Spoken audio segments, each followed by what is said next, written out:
الختام. Bismillahirrahmanirrahim. Assalamualaikum warahmatullahi wabarakatuh.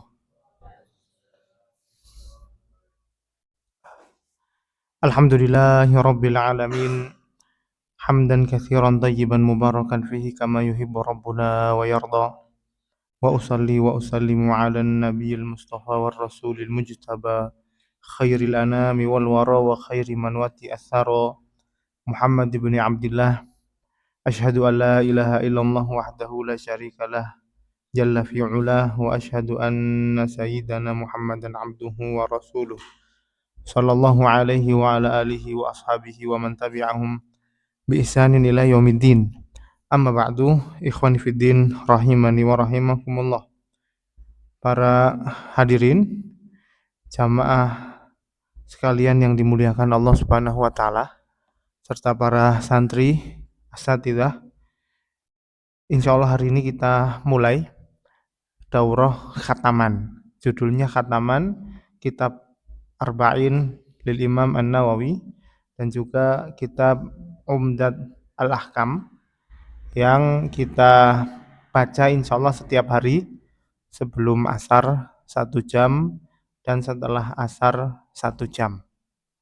Sesuai judulnya namanya khataman.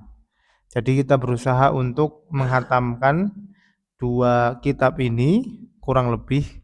Arba'in ada 42 hadis, kemudian Umdat Ahkam ada 400 sekian hadis, yang mungkin kalau di total ya 447 atau 48, hampir sekitar 500 hadis Nabi Muhammad Shallallahu Alaihi Wasallam. Kurang lebih durasi yang akan kita ambil 2 pekan ke depan, mulai dari Senin, Selasa, Rabu, Kamis, Jumat. Untuk akhir pekan, Sabtu ataupun Ahad nanti menyusul lihat kondisi. Tapi kita upayakan nanti kalau ada informasi libur atau ada agenda yang lain nanti insya Allah diinfokan di grup-grup terkait. Lalu setiap kali pertemuan 1 jam sebelum asar, 1 jam setelah asar, kita upayakan biar bisa membaca 40 sampai 50 hadis dari kitab, sehingga nanti targetnya sampai di 10 hari atau 12 hari ke depan bisa benar-benar tuntas. Ini bagian dari tradisi amal dan juga ilmu. Tradisi yang sudah kita mulai sejak 5 tahun yang lalu, sejak pondok dimulai tahun 2020. Terakhir kita khataman kitab Umdatul Ahkam ini ya 5 tahun yang lalu, sempat sama Pak Topik juga nih, sempat rawuh juga, dan itu sama santri-santri Matali angkatan pertama. Jadi santri yang baru masuk atau yang sudah beberapa tahun di Pondok Pesantren Islam Minhajul Quran bisa mengikuti kegiatan ini, moga-moga menjadi amal soleh, amal jariah, bagian dari tradisi ilmu dan amal. Agenda ini 3 bulanan sekali, kadang hadis yang dipilih tentang hadis, kadang 6 bulan yang lalu tentang tafsir, lalu kadang tentang fikih, tazkiyah, tasawuf. Jadi sifatnya memang seperti judulnya majelis khataman. Dulu ketika Ustadz mahasiswa di Sudan ketemu dengan beberapa masyayikh, diantaranya beliau Syekh Abu Abdillah Shadiq bin Abdillah yang membuat agenda yang serupa, yaitu agenda khataman. Tapi agenda yang beliau adakan setiap tahun hanya sekali. Sekalinya beliau buka daurah khataman itu sekian ilmu, sekian kitab, dan durasi waktunya 6 bulan lamanya. Terus moga-moga ini bagian dari kita melanjutkan amal soleh orang tua kita, guru-guru kita, sehingga nanti ketika kita meninggalkan dunia ini bisa punya banyak tabungan amal soleh berupa ilmu dan amal. Kitab Al-Arba'in An-Nawawi yang nanti akan kita bahas ini merupakan karangan Imam An-Nawawi yang terkenal, Yahya bin Syaraf An-Nawawi. Kita coba baca singkat biografinya biar nanti sebelum kita bahas tidaknya kita tahu siapa beliau yang Allah tuliskan keberkahan dalam tulisannya. Karena para ulama menyebutkan bahwa min alamati barokatil kitab atau tandanya ikhlas an-niyat fi kitabati at-ta'alif, di antara tanda ikhlasnya orang yang menulis sebuah karangan ketika karangannya itu masih terus termanfaatkan setelah beliau meninggal. Beliau meninggal di tahun 676 Hijriah, bulan Rajab, dan lahir di tahun 631 Hijriah, bulan Muharram. Jadi dari 631 sampai 676 ada 45 tahun. Beliau ini dalam satu hari itu terkenal menghabiskan semua waktunya untuk belajar. Bahkan dalam satu hari beliau bisa punya 12 pelajaran di berbagai bidang ilmu yang berbeda. Dan itu tidak semua bisa melakukannya. Bahkan di pondok kita sengaja satu hari kita hanya belajar satu atau dua pelajaran. Kenapa? Sesuai arahan dari para ulama ahli pendidikan yang mengatakan bahwa banyaknya maklumat, ya, izdiham, terlalu banyaknya maklumat, ilmu, informasi yang diberikan dalam satu waktu itu justru menghambat perkembangan kognitif, perkembangan ilmu pengetahuan anak. Jadi walaupun satu atau dua, yang penting konsisten setiap hari, itu justru lebih efektif daripada satu hari langsung banyak. Ini dalam konteks harian. Kalau kita katakan dalam daurah seperti ini memang sengaja dari awal kita niatkan untuk majelis khataman. Jadi para ulama dulu ada pelajaran yang sifatnya taksil, konstruktif, membangun keterampilan atau kompetensi penguasaan ilmu pengetahuan. Ada yang sifatnya itu khataman, ini tasqif, sakofah, menambah wawasan. Maka dalam daurah ini tentu kita tidak mungkin mensyarah satu persatu hadis dengan penjelasan yang panjang lebar. Kita hanya niatkan untuk bisa khatam kitab ini, ngambil barokah ilmu yang ditulis oleh Imam An-Nawawi, lalu kita singgung satu dua pelajaran inspirasi penting yang layak untuk kita singgung sebagai bekal semua yang hadir termasuk yang berbicara di depan untuk menelaah lebih dalam. Karena dalam proses belajar setidaknya kita butuh 4 hal. Yang pertama, datang ke majelis ilmu, bertemu dengan guru. Yang kedua, membaca, qiraah. Kita perlu membaca. Berarti ketika Arba'in, Umdatul Ahkam punya buku-buku penjelasan, kita dituntut setelah menghatamkan ini untuk membaca lebih banyak. Yang ketiga, Alkitabah, menulis apa yang kita dengar dari guru, menulis ulang apa yang kita baca dari buku-buku syuruhat. Baru yang keempat adalah berdiskusi, bertukar pikiran. Maka mustahil kita kalau belajar niat nyari ilmu hanya modal datang ngaji kuping, cuman modal dengerin tok, hanya mendengar dari guru, itu tidak akan berkembang. Kita butuh lanjut membaca mandiri, mentelaah, kita butuh lanjut mencatat, merekonstruksi ulang, mereview ulang, meringkas ulang apa yang kita dapat dari guru dan membaca buku-buku penunjang. Baru yang terakhir berdiskusi, bertukar pikiran, adu argumen, dan seterusnya. Empat hal ini yang selalu kita tekankan setiap kali mau belajar. Biar tidak salah paham, perasaan kemarin sudah ikut khataman, sudah khatam kitab ABC 1, 2 sampai ratusan. Tapi perasaan tidak mendapatkan atau tidak banyak mendapatkan ilmu.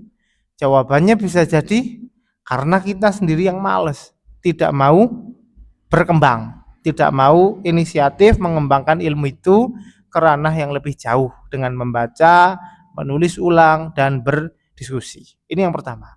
Jadi nanti dalam proses pembacaan kita upayakan untuk mencatat apa-apa yang penting, nanti saya sampaikan dalam poin-poin 1, 2, 3, termasuk nanti kalau ada mulai pembacaan hadis, berarti hadis ini apa inspirasi yang bisa kita dapat, 1, 2 komentar yang sederhana itu insya Allah membantu, karena hadis Nabi SAW itu sifatnya mubayyin lil Quran. Hadis itu Shallallahu alaihi wasallam, Nabi Muhammad itu memang sengaja bersabda, mengucapkan sebuah hadis itu untuk menjelaskan Al-Qur'an. Jadi harusnya dengan membacanya saja kita dapat banyak hal. Ya, tentu dengan atau sesuai dengan standar yang disebutkan para ulama dalam kitab usul fikih. Poin kedua yang mau saya sampaikan adalah tentang level seorang pelajar. Ya, dalam berbagai literatur kita akan dapati buku-buku yang berbicara tentang mabadi, yaitu pondasi pertama orang itu belajar, seperti kitab Ta'limut Ta'lim punya Imam Zurnuj, seperti kitab Tazkiratus Sami punya Imam Ibnu Jamaah, seperti adab Tibyan fi adab Hamalatil Quran punya Imam An-Nawawi, seperti kitab Mukhtasar Fawaid Al-Makkiyah punya Al-Alamah Syekh Alawi As-Saqqaf Asy-Syafi'i Al-Makki, yang berbicara tentang pengetahuan umum, ilmu pengetahuan dan apa yang seharusnya dilakukan oleh seorang pelajar. Ada pembahasan tentang tingkatan thalibul ilmi yang sering disederhanakan dalam 3 level. Pertama mubtadi, yang kedua mutawasid, yang ketiga adalah muntahi. Mubtadi pemula, mutawasid itu yang menengah, muntahi itu yang level lanjutan. Level lanjutan. Jadi ada pemula, menengah, dan lanjutan. Kenapa penting ini untuk kita singgung? Untuk mengetahui porsi atau dosis, seberapa besar dosis yang akan kita berikan di daurah ini dengan tingkatan level thalibul ilmi yang berbeda-beda. Munasabah kita daurah ini bertepatan dengan datangnya santri baru di Pondok Pesantren Islam Minhajul Quran, sehingga nanti yang akan kita jadikan ukuran dalam mengomentari hadis-hadis Nabi SAW yang akan kita baca di Arba'in dan Umdah adalah level mubtadi, di mana level mubtadi ini fokusnya adalah tentang tasawurat. Tasawur itu artinya gambaran umum, framework. Jadi bagaimana sebuah hadis itu bercerita tentang apa yang ingin disampaikan oleh Nabi SAW secara ijmali, umum saja. Fokusnya kepada gambaran umum. Kenapa? Karena orang yang berbicara terlalu detail tanpa melihat gambaran umumnya, dia nggak akan bisa mengambil manfaat semaksimal mungkin. Level kedua mutawasid, yang menengah, itu level di mana kalau dalam belajar ilmu hadis khusus tentang diroyah, dia mulai belajar cara istimbatul ahkam, mengambil hukum, cara mengambil hukum dari sebuah hadis. Rincian pembahasan tentang istimbatul ahkam ini ada dalam ilmu usul fikih. Bagaimana belajar tentang apa itu al-kalam sebagai kalimat sempurna. Lalu apa pokok pikirannya? Apa itu majas? Apa itu hakiki? Apa itu mutlak? Apa itu muqayyad? Apa itu am? Apa itu khos? Dan seterusnya. Dan pembahasan itu tentu akan berkaitan erat dengan ayat-ayat Al-Quran. Karena itu satu kesatuan. Ini level mutawasid. Mulai belajar cara istimbatul ahkam dengan istilah ya epistemologi yang dibangun para ulama dalam disiplin ilmu usul fikih. Level yang ketiga yaitu muntahi, di mana thalibul ilmi, santri pelajar mulai mengkomparasi, mulai muqaranah, mulai membandingkan satu komentar ulama dengan komentar ulama yang lain dan mulai melihat mana pendapat yang paling kuat. Nah, pendapat yang paling kuat itu sering disebut sebagai pendapat yang rajih.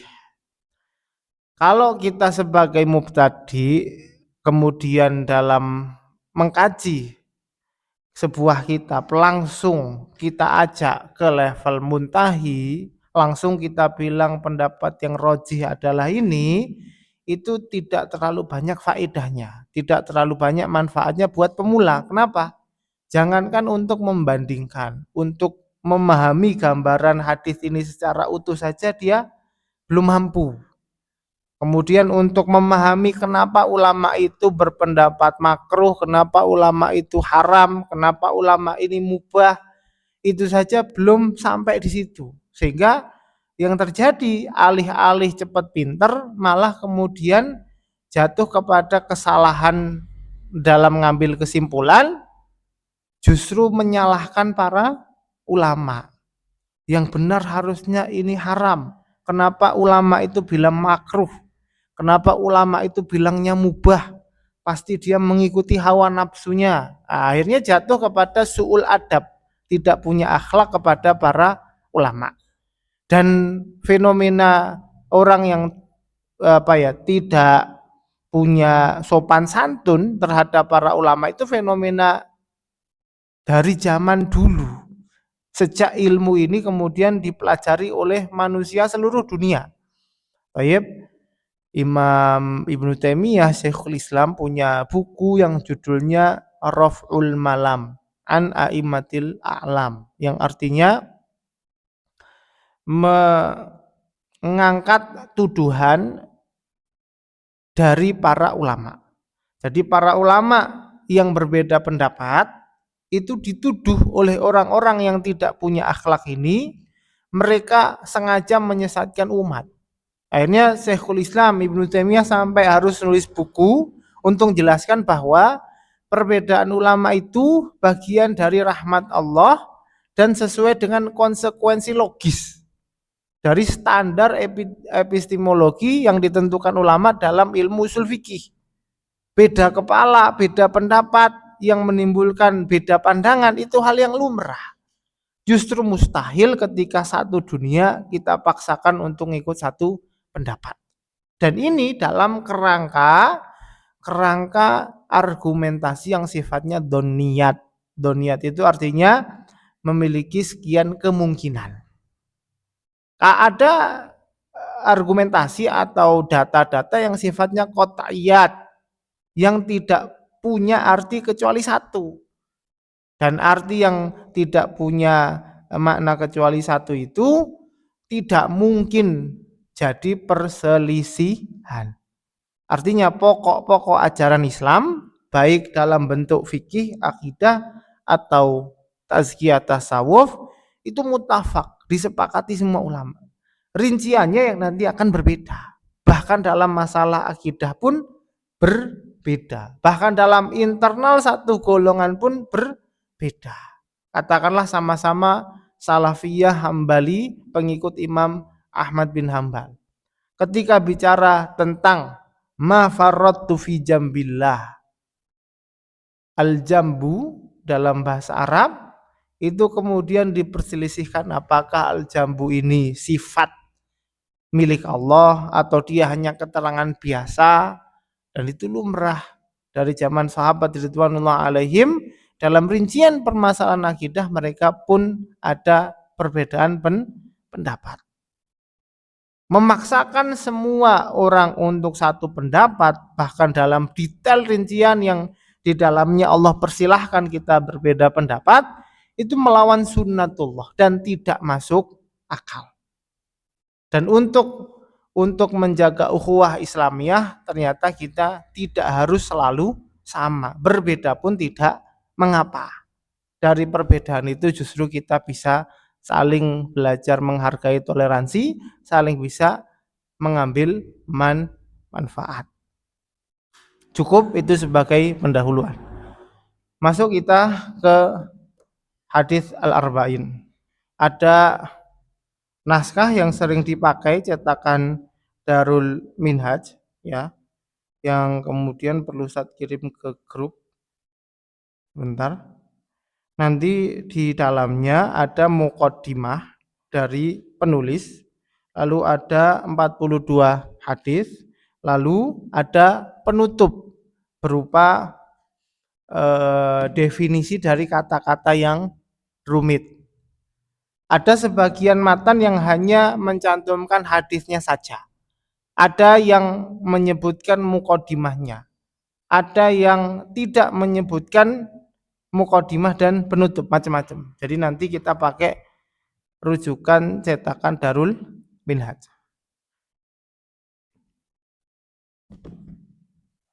Bismillahirrahmanirrahim. Kita mulai dari muqaddimah Imam An-Nawawi. Yang punya redaksinya bisa sambil dilihat, yang enggak punya bisa nimbrung temennya. Qala rahimahullahu ta'ala al-Imam Abu Zakaria Yahya bin Syaraf An-Nawawi rahimahullahu ta'ala. Bismillahirrahmanirrahim. Alhamdulillahirabbil alamin. Qayyumis samawati wal ardin, mudabbiril khalaiqi ajma'in, ba'ithir rusuli salawatuhu wa salamuhu alaihim ilal mukallafin, lihidayatihim wa bayani syara'i'id din bid-dalailil qat'iyyah wa wadihatil barahin. Ahmaduhu ala jami'i ni'amihi wa as'aluhu al-mazida min fadlihi wa karamihi, wa ashhadu an la ilaha illallahul wahidul qahhar al-karimul ghaffar, wa ashhadu anna sayyidana Muhammadan abduhu wa rasuluh wa habibuhu wa khaliluhu afdalul makhluqin al-mukarramu bil Qur'anil aziz al-mu'jizatil mustamirrah ala ta'aqubis sinin wa bisunanil mustanirati lil mustarsyidin al-makhsus bi jawami'il kalimi wa samahatid din, salawatullah wa salamuhu alaihi wa ala sairin nabiyyin wal mursalin wa ali kullin wa sairi as-salihin. Amma ba'du. Ini muqaddimah, isinya pujian kepada Allah dan juga sholawat kepada Nabi Muhammad Sallallahu Alaihi Wasallam, keluarga, kemudian sahabat, seluruh nabi dan seluruh orang-orang soleh. Biasanya muqaddimah ini diisi dengan yang namanya bara'atul istihlal. Ini dalam ilmu balaghah maksudnya adalah keserasian antara muqaddimah, kalimat redaksi yang dipilih dengan tema yang akan diangkat. Karena temanya ini tentang hadis Nabi SAW, maka kalimat yang digunakan adalah utusan Allah, hidayah, membawa syariat, dan hal-hal yang serupa. Amma ba'du. Paragraf berikutnya. Nanti Ustaz upayakan setiap paragraf ketika mengandung satu makna atau faedah akan Ustaz sampaikan untuk nambahi catatan kalian. Qala faqad ruwina an Ali bin Abi Thalib wa Abdullah bin Mas'ud wa Mu'adz bin Jabal wa Abi Darda wa Ibnu Umar wa Ibnu Abbas wa Anas bin Malik wa Abi Hurairah wa Abi Sa'idin al-Khudri radhiyallahu anhum min turukin katsirat beriwayatin mutanawwi'at anna Rasulullah sallallahu alaihi wasallam qala man hafidha ala ummati arba'ina haditsan min amri diniha ba'athahullahu yaumal qiyamati fi zumratil fuqaha wal ulama. Ini beliau mencantumkan sebuah hadis yang secara riwayat itu tidak valid.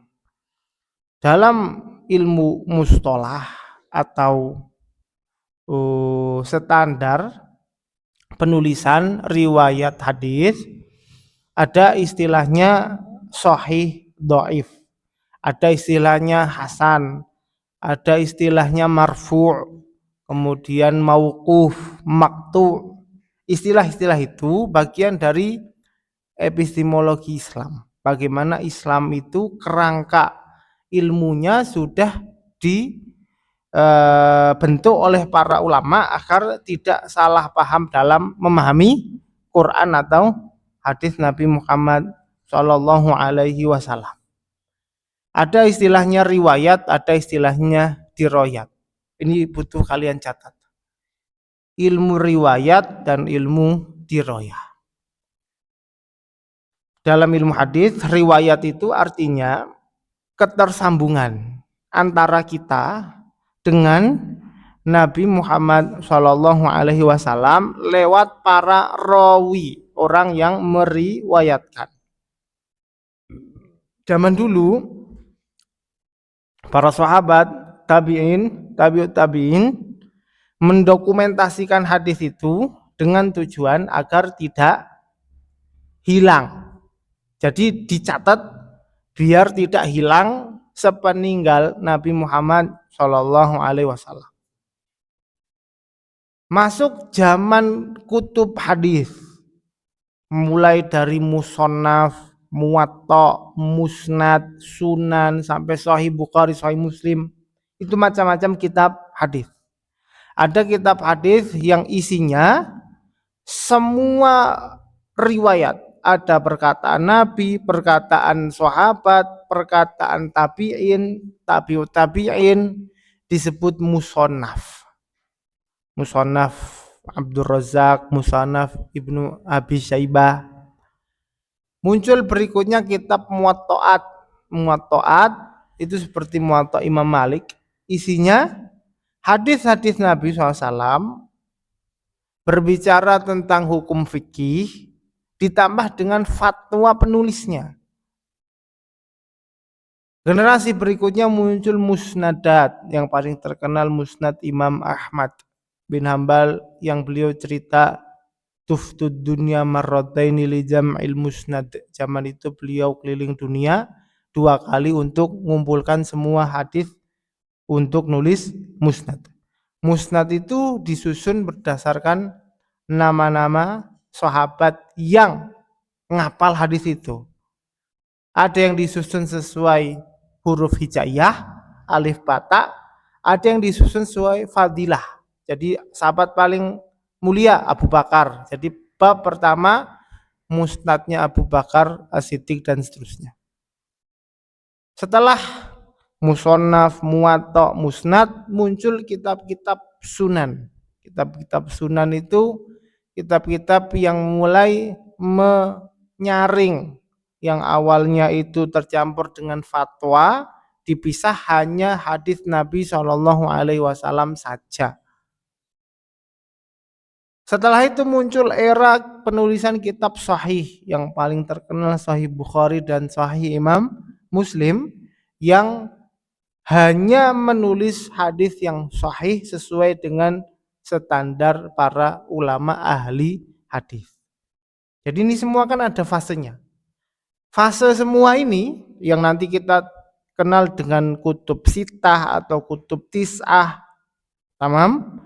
Itu bagian dari fase kedua di mana para ulama mulai mendokumentasikan hadis-hadis Nabi SAW tapi dengan filter tertentu. Ada yang pakai filter fikih, jadi kitab hadis isinya fikih saja. Ada yang pakai filter sahih, jadi yang ditulis hanya hadis sahih saja. Ada yang kemudian pakai filter sahabat. Jadi semua sahabat yang ngapal hadis dicantumkan. Nah, setelah fase kedua ini masuk fase ketiga yaitu fasenya zaman kita di mana sudah terdokumentasikan, sudah terfilter. Lah zaman kita ketika membaca kitab hadis itu memang ada budaya riwayat dengan sanad atau ijazah dari guru-guru kepada murid-muridnya. Lah tradisi di zaman kita ini sifatnya hanya mencari barokah. Jadi datang ke majelis sama itu artinya mendengar hadis itu dibacakan agar sanadnya tersambung kepada para ulama yang jarak antara beliau dengan Nabi SAW itu dekat, itu sifatnya barokai. Kemuliaan, barokah, ketersambungan sanad ilmu. Apakah orang yang dapat sanad Sahih Bukhari, Sahih Muslim otomatis langsung jadi alim ulama? Enggak ada hubungannya. Orang bodoh pun sah punya sanad Sahih Bukhari, Sahih Muslim. Orang enggak bisa bahasa Arab pun sah punya sanad kutub sitah. Itu fadilah. Tetapi bagi seorang thalibul ilmi prioritasnya bukan sanad. Prioritas adalah faham. Makanya di kitab ta'lim kalian atau kita disuruh tafaqoh. Fa innal fikha afdalu qaidin ilal birri wat taqwa wa a'dalu qasidi. Kita disuruh berupaya untuk paham apa yang kita baca.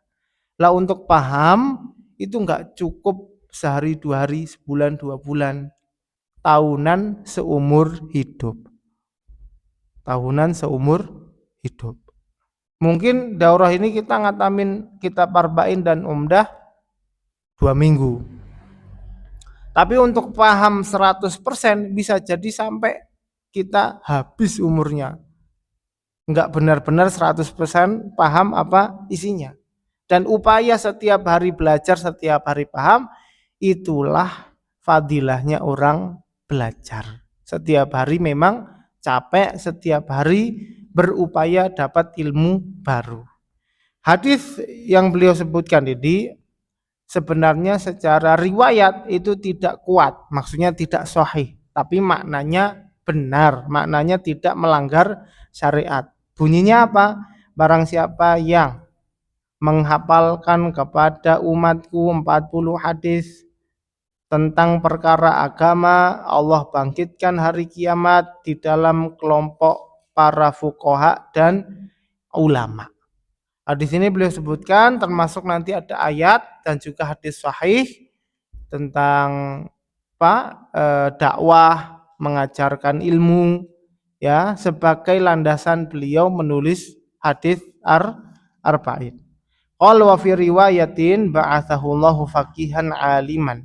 Wa fi riwayati Abi Darda wa kuntu lahu yaumal qiyamati syafi'an wa syahida.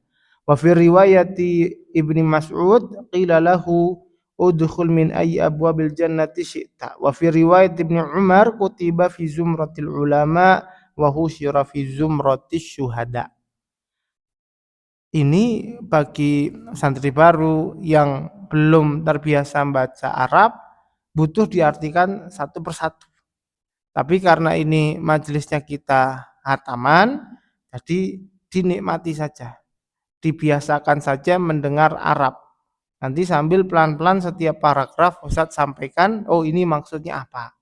Jadi paragraf ini maksudnya Imam An-Nawawi rahimahullah menukil satu hadis yang bunyinya barang siapa yang mengajarkan 40 hadis kepada umat Islam di akhirat akan Allah bangkitkan bersama para ulama. Fadilah gitu, fadilah.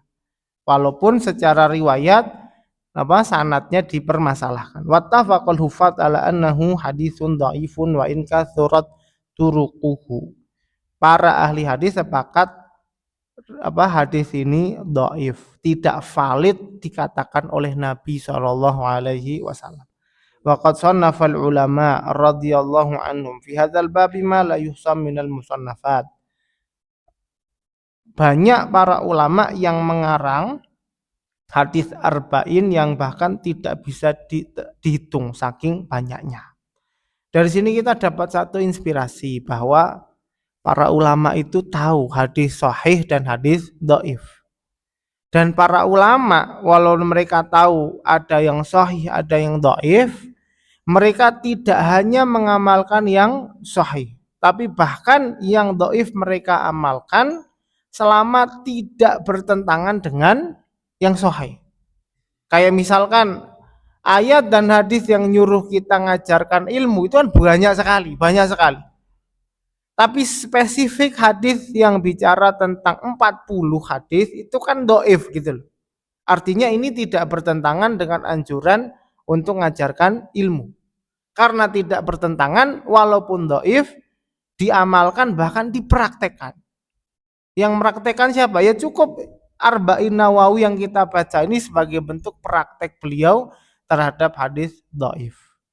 Walaupun dengan catatan bahwa mengamalkan hadis dhaif itu harus dengan landasan hadis yang sahih atau ayat Quran yang sifatnya umum, Kalau ditanya ayat Quran yang spesifik, hadis sahih yang spesifik tentang 40 hadis ya enggak ada.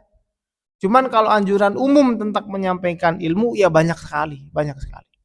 Jadi untuk mengamalkan hadis dhaif ini selama tidak bertentangan, ada landasan dari ayat Quran dan hadis yang sahih, maka para ulama rame-rame mereka berlomba-lomba mengamalkan hadis dhaif tersebut dalam tanda kutip punya pegangan hadis sahih dan ayat yang sifatnya umum.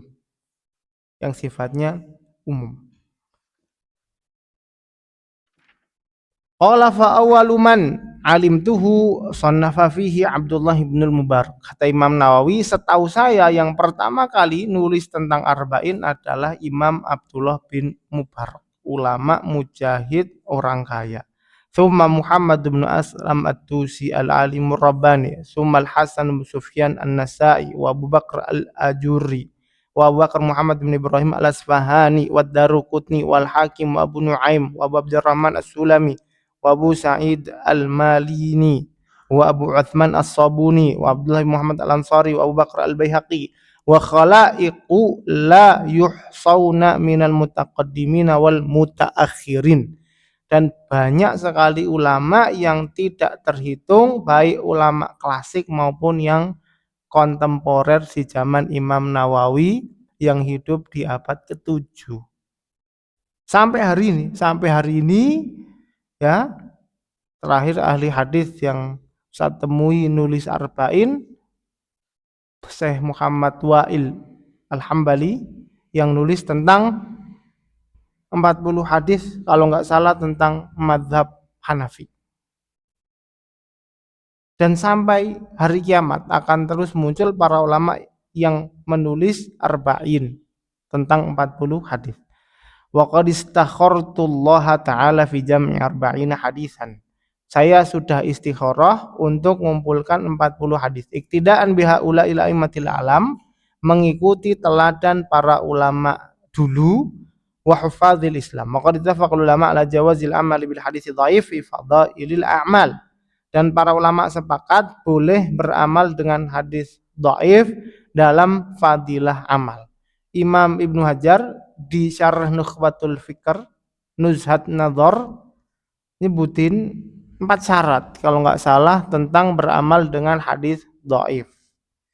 Yang pertama, dhaifnya tidak boleh keterlaluan. Maksudnya keterlaluan itu mungkin dalam kondisi mendekati palsu. Yang kedua, harus punya landasan dari hadis sahih, atau ayat walaupun umum. Yang ketiga, dikerjakan dalam fadilah amal. Fadilah amal itu berarti tambahan amal soleh. Kalau ada hadis dhaif mengatakan sholat subuh 4 rakaat, yaitu pasti sesat, menyesatkan dan tidak boleh dipraktekkan. Tapi kalau hadis dhaif, nambah wirid, nambah amalan, nambah fadilah, ya dipraktikkan enggak masalah. Enggak masalah karena memenuhi syarat tadi. Yang keempat, tidak meyakini bahwa itu diucapkan oleh Nabi Shallallahu Alaihi Wasallam karena tidak terbukti secara data bahwa valid, maka harus diyakini ini bukan sabda Nabi. Cuman saya ngamalkan dengan syarat tadi, nambah-nambah fadilah. Memang ada yang melihat syarat ini ya sama aja, intinya kan kita ngamal pakai hadis sahih dan seterusnya.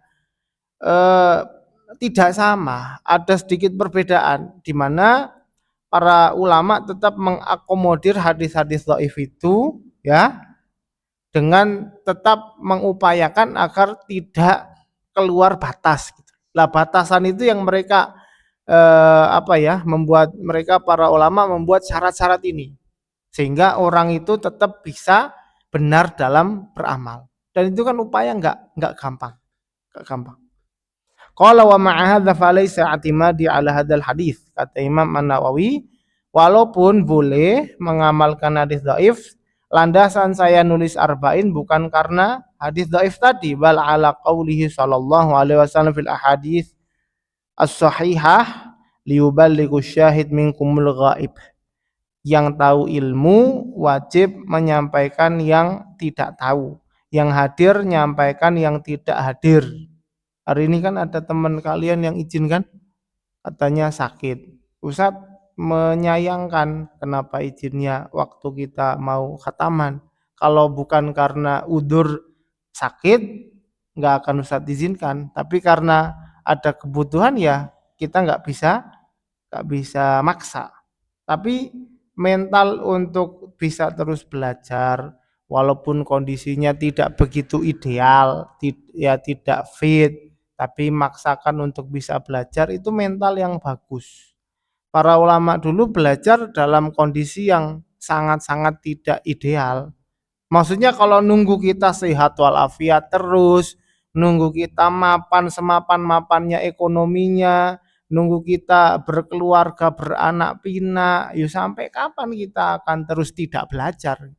Artinya belajar itu kita jadikan prioritas hidup kita dengan kondisi apapun. Imam An-Nawawi yang nulis Arba'in ini dikenal sebagai ulama yang meninggal di waktu atau usianya muda. Di antara sebabnya bisa jadi disebutkan para ulama karena beliau rajin puasa. Hampir setiap hari puasa kecuali 5 hari. Hari raya Idul Fitri, Idul Adha sama hari Tasyrik 3 hari. Sisanya puasa sepanjang tahun. Padahal beliau sendiri yang di Riyadhus Shalihin nyampaikan hadis Nabi SAW, ada sahabat yang izin mau puasa tiap hari, Nabi ngelarang jangan 3 hari saja. Wal hasanatu bi asyri amsalihha, 3 hari kali 10 udah kayak sebulan puasanya. Ini utiku afdhala min dzalik, kata sahabat itu nawar biar tetap bisa puasa lebih banyak, saya mampu. Ya sudah sehari puasa 2 hari libur. Enggak, saya mampu. Ya sudah sehari puasa sehari enggak puasa. Saya mampu, kata Nabi, la afdhala min dzalik. Enggak ada yang lebih fadilah daripada itu. Itu Imam Nawawi hafal hadis itu, jangan dikira Imam Nawawi enggak tahu. Tapi setiap hari beliau puasa. Namanya orang nyari fadilah. Tamam? Selain itu mungkin karena kondisi beliau yang tidak berkeluarga. Jadi tidak berkaitan dengan hak dan tanggung jawab sebagai suami atau kepala keluarga. Tidak punya istri, tidak punya anak. Jomblo fisabilillah. Belajar. Tiap hari puasa. Dan makan sahur dan buka puasanya ya sebelum subuh. Pakai kurma sama roti kering. Enggak nyari batagor, enggak nyari chicken, enggak nyari makanan apa yang enak. Para ulama dulu mengorbankan banyak hal itu dari zaman sahabat. Abu Hurairah radhiyallahu taalaan sampai pingsan di depan mimbar Nabi dikira orang kesurupan itu karena kelaparan. Imam Asy-Syu'bah itu sampai cerita kalau kam min ta'amin ladzizin fatatni bi talabil ilmi. Berapa banyak makanan yang enak itu nggak sempat nyicipi karena sibuk belajar. Hari ini kita kebalikannya, nggak ada makanan yang viral kecuali pasti dibeli gitu kan. Ya pantas sehingga ilmu yang kita hasilkan tak sekualitas para ulama dulu. Artinya kadang sakit, kadang kangen rumah, kadang macam-macam kan, dunia ini macam-macam. Kalau semua itu mau kita jadikan alasan untuk tidak ngaji ya bisa saja. Ustadz sakit gigi izin nggak ngaji, sakit panu Ustadz mau pulang dulu berobat. Ustadz ini mau buat alasan semua bisa dijadikan alasan. Tapi yang rugi siapa? Diri sendiri. Yang rugi diri sendiri. Makanya mentalnya harus kuat untuk bersabar. Bersabarnya kasobril jamat, seperti sabarnya benda-benda mati. Lanjut, wa qauli sallallahu alaihi wasallam nadarallahu ra'an sami'a maqalati fawa'aha fa'addaha kama sami'aha thumma minal ulama man jama'al arba'ina fi usuluddin. Terus di paragraf berikutnya beliau menyebutkan ulama ada yang mengumpulkan arba'in tentang akidah, wa ba'duhum fil furu', ada yang tentang fikih, wa ba'duhum fil jihad, wa ba'duhum fil zuhud, ada tentang zuhud jihad, wa ba'duhum fil adab, ada tentang akhlak moral, wa ba'duhum fil khutabi wa kulluha maqasidun shalihatun radhiyallahu an qasidiha. Semuanya baik. Tetapi beliau wa qad ra'aitu jam'a arba'ina ahamma min hadza kullihi. Mengumpulkan 40 hadis yang paling penting dari semua ini. Wa hiya arba'una hadisan mustamilatan ala jami'i dzalika. Yaitu 40 hadis yang mencakup semuanya. Berarti di kitab arba'in ini ada akidah, ada fikih, ada jihad, ada zuhud, ada akhlak, macam-macam. Ya. Pembahasannya komprehensif, mencakup semua bidang. Wa kullu haditsin minha qaidatun azimatun min qawaididdin. Dan beliau milih hadis ini ya dari hadis-hadis Nabi Shallallahu alaihi wasallam yang merupakan pondasi, qaidah azimah, pondasi utama. Qad wasafahul ulama bi anna madarul islam alaihi, yang disebut para ulama bahwa rukun Islam itu meliputi hadis-hadis berikut. Au huwa nisful Islam, au thulutsu, au nahwu dzalika. Atau komentar para ulama yang menyebutkan hadis ini penting. Summa altazimu fi hadzal arba'in an takuna sahihatan wa mu'dhamuha fi sahihail Bukhari wa Muslimin. Beliau Imam Nawawi menyebutkan di paragraf berikutnya, saya komitmen menyebutkan hanya hadis yang sahih dan dominan ada di Sahih Bukhari dan Muslim. Wa adzkuruha mahdhufatal asanid liyashula hifdhuha. Saya hapus sanadnya dari Imam Nawawi ke Nabi SAW biar mudah untuk dihafal. Maka di pondok juga ada program ngapalin arba'in. Ini sebagai pengantar juga untuk mempermudah menghafal. Wa ya ummul al-intifa'u biha insyaallah taala, biar lebih ringkas, biar lebih manfaat. Tsumma utbi'uha bibabin fi dhabti khafiyyi al-fadhiha. Kemudian terakhir beliau juga menyebutkan satu bab tentang definisi kata-kata yang sukar. Nah, jadi arba'in itu di depannya ada mukadimah, tengahnya ada 42 hadis, belakangnya ada daftar indeks kata-kata yang susah.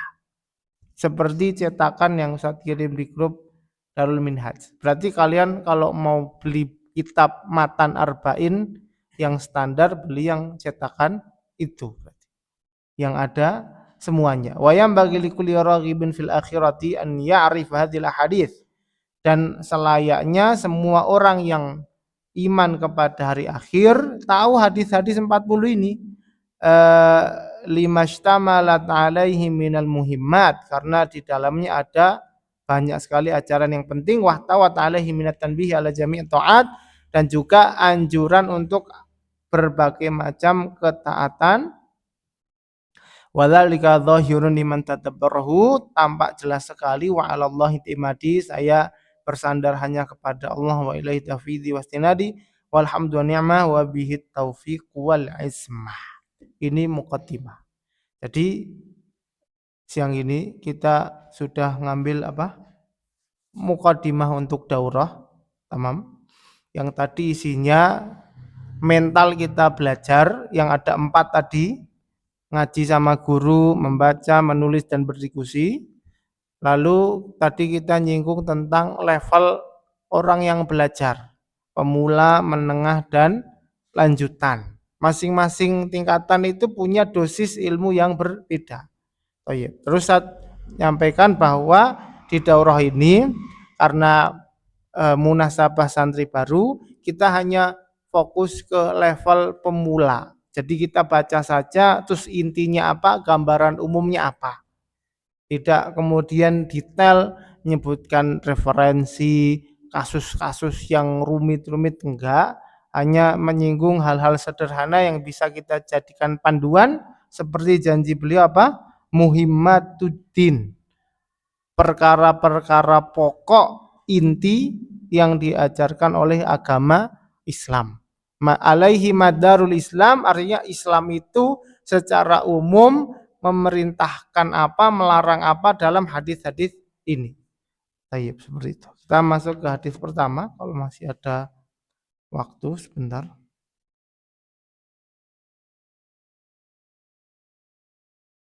Baik, kita ngambil hadis pertama. Al-hadisul awal. Hadis pertama, an Amiril Mu'minin Abi Hafsin Umar bin Al-Khattab radhiyallahu anhu qala sami'tu Rasulullah sallallahu alaihi wasallam yaqul. Nanti dalam buku catatan kalian bisa ditulis setelah tadi muqaddimah daurah, terus yang kedua muqaddimah penulis Imam An-Nawawi, yang tadi pembahasan terakhirnya apa tentang apa yang beliau tulis di buku ini. Ya, tadi lupa belum Ustadz ringkas. Yang pertama yang beliau tulis adalah tema dari Arba'in ini mencakup semua bidang agama.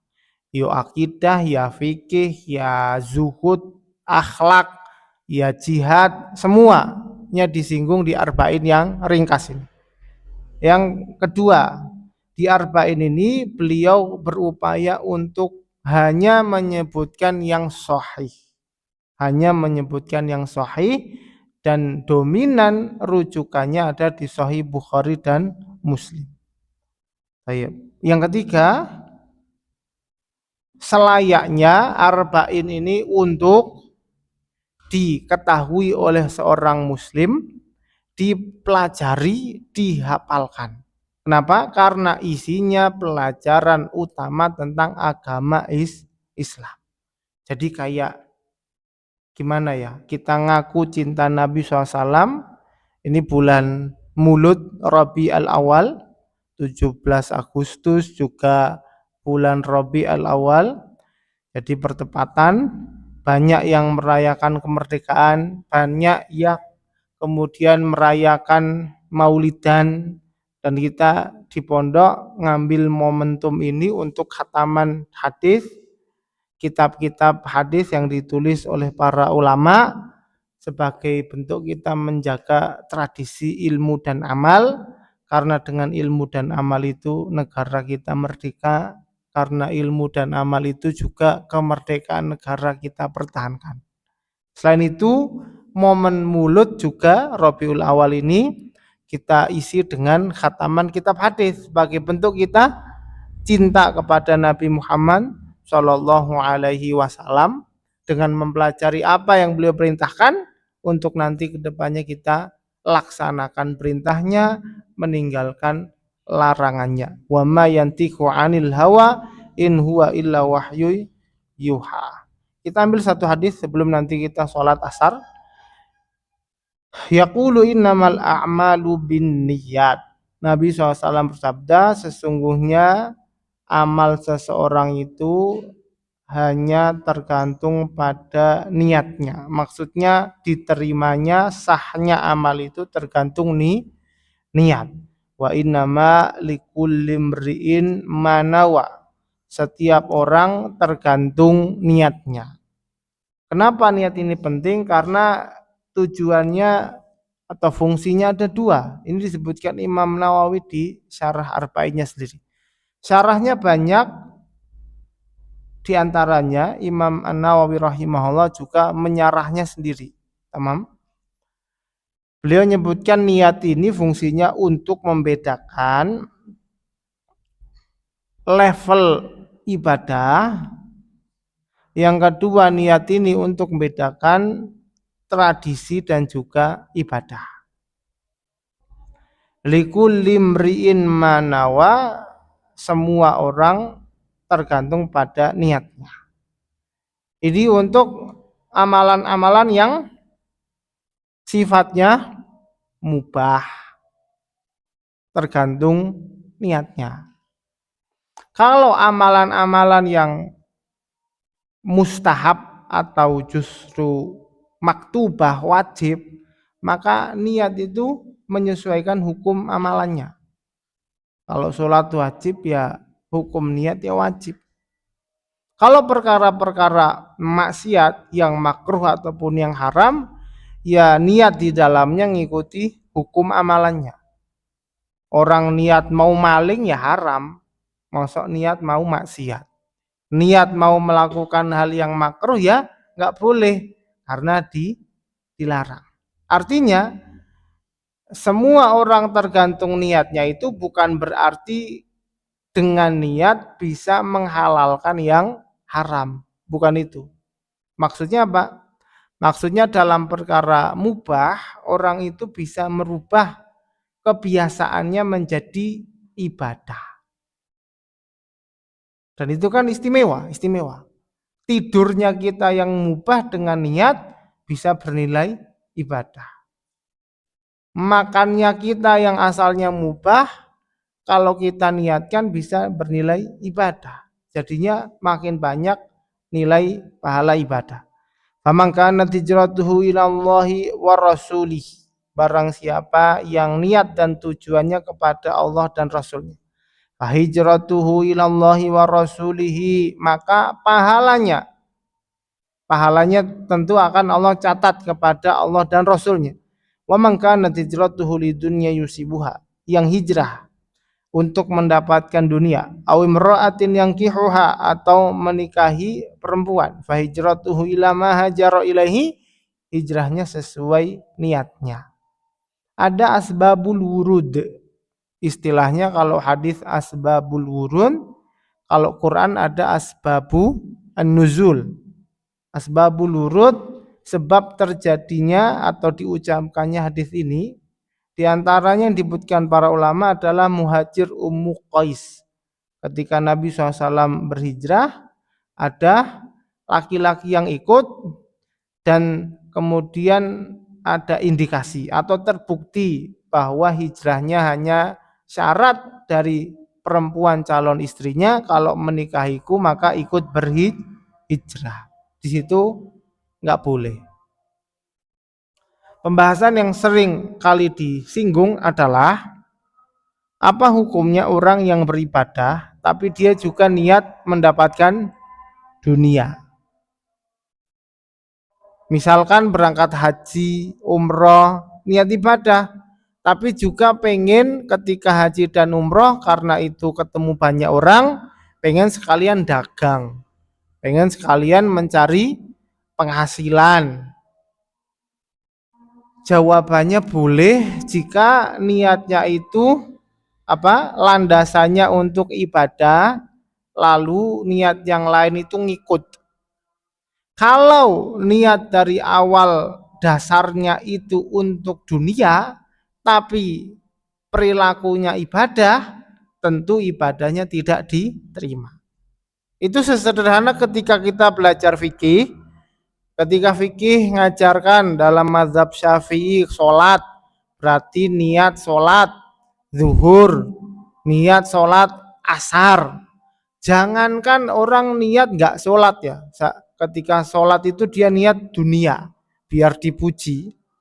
Jangankan niat dunia, dia sholat asar, niatnya maghrib atau asar atau zuhur, itu sudah keliru. Sudah tidak diterima ibadahnya. Karena ketika niat salah dalam meniatkan.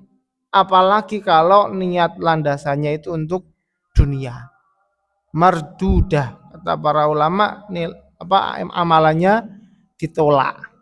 Tapi kalau landasannya itu ibadah, lalu saat mengerjakan ibadah itu ada dunia yang kemudian juga didapatkan, maka ibadahnya tetap tetap sah. Yang perlu kalian catat, orang itu dikatakan ikhlas itu bisa dalam beberapa kondisi, dalam 3 kondisi. Pertama, ada orang ibadah itu karena ketakutan, takut diazab, takut dosa, takut disiksa.